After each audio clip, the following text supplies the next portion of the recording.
தவிக தலைவர் விஜயின் கடைசி படம் என கூறப்படும் ஜனநாயகன் பட வழக்கு விசாரணையை மீண்டும் தனி நீதிபதி அமர்வுக்கு மாற்றி 2 நீதிபதிகள் அமர்வு உத்தரவிட்டுள்ளது.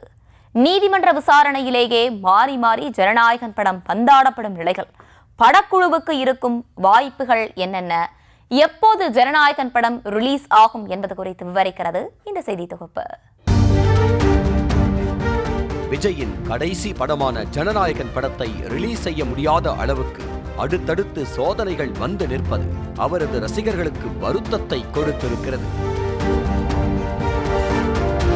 ஜனநாயகன் படத்திற்கு சான்றிதழ் வழங்க கோரி நீதிமன்றத்தை நாடியது கேவிஎன் தயாரிப்பு நிறுவனம்.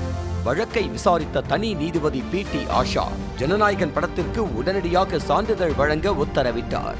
ஆனால் அடுத்த நொடியே தனி நீதிபதி தீர்ப்பை எதிர்த்து திரைப்பட சான்றிதழ் வாரியம் மேல்முறையீடு செய்ய தனி நீதிபதியின் உத்தரவுக்கு தடை விதிக்கப்பட்டது. தொடர்ந்து ஜனநாயகன் பட வழக்கு விசாரணை ஜனவரி 21ஆம் தேதிக்கு ஒத்திவைக்கப்பட அன்றைய தினம் அனைத்து தரப்பு வாதங்களும் முடிந்து தீர்ப்புக்காக மீண்டும் ஒத்திவைக்கப்பட்டது. இந்த நிலையில் ஜனநாயகன் பட வழக்கின் தீர்ப்பு வெளியாகி ரசிகர்களுக்கு மேலும் அதிர்ச்சியை தான் கொடுத்திருக்கிறது.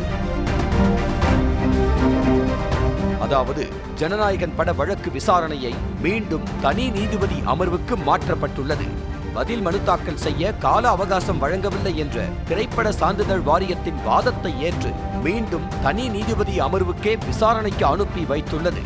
அத்தோடு உரிய கால அவகாசம் அளித்து விசாரணை நடத்த வேண்டும் என தனி நீதிபதி அமர்வுக்கு 2 நீதிபதிகள் கொண்ட அமர்வு உத்தரவும் பிறப்பித்துள்ளது. வாதம் பிரதிவாதம் முடிந்து ஜனநாயகன் பட விவகாரத்தில் இறுதி முடிவு எட்டப்படும் என நம்பிக்கையாக இருந்த நிலையில் மீண்டும் விசாரணைக்கு அனுப்பி வைக்கப்பட்டிருப்பதால் படம் ரிலீஸ் ஆவதில் மேலும் சிக்கல் எழுந்திருக்கிறது. பாதி தூரம் கடந்து வந்த வழக்கு மீண்டும் முதலிலிருந்து தொடங்கும் என்பது ரசிகர்களை வருத்தத்தில் ஆழ்த்தி இருக்கிறது.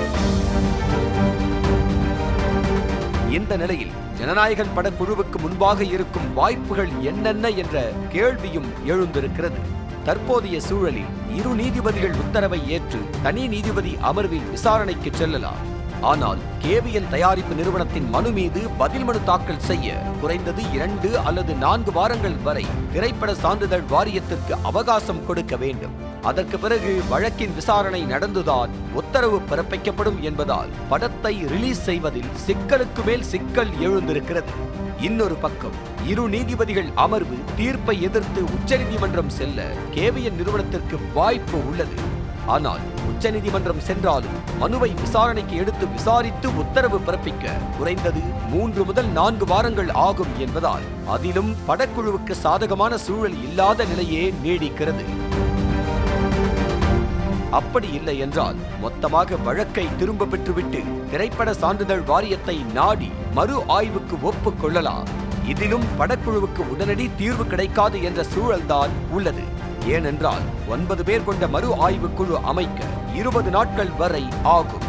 அதுபோக மறு ஆய்வுக்குழுவை அமைத்து 3 நாட்களுக்குள் படத்தை பார்த்து சான்றிதழுக்கு பரிந்துரைக்க வேண்டும் என்ற நிலையில் அதுவரைக்கும் படத்தை ரிலீஸ் செய்ய முடியாது. ஜனநாயகன் படக்குழுவுக்கு முன்பாக 3 வாய்ப்புகள் இருந்தாலும் அந்த வாய்ப்புகளின் மூலம் உடனடி தீர்வு கிடைக்க வாய்ப்பே இல்லை என்பது சட்ட வல்லுநர்கள் கூறும் தகவலாக இருக்கிறது. 3இல் எந்த வாய்ப்பை ஜனநாயகன் படம் தேர்ந்தெடுத்தாலும் பிப்ரவரி மாதம் இறுதி வரைக்கும் ஜனநாயகன் படம் ரிலீஸ் ஆகாது என்கிறார்கள் சட்ட வல்லுநர்கள். ஒருவேளை பிப்ரவரி மாதத்திலேயே தமிழக சட்டமன்ற தேர்தல் தேதி அறிவிக்கப்பட்டு விட்டால் தேர்தல் நடத்தை விதிமுறைகள் அமலுக்கு வந்த பிறகு அரசியல் கட்சி தலைவரின் படமான ஜனநாயகன் படத்தை ரிலீஸ் செய்ய வேண்டும் என்றால் தேர்தல் ஆணையம் அனுமதி அளிக்க வேண்டும். இவ்வளவு சிக்கலையும் தாண்டி ஜனநாயகன் படம் திரையரங்குகளுக்கு வருமா வராதா என்பதுதான் ரசிகர்களின் ஏக்க குரலாக உள்ளது.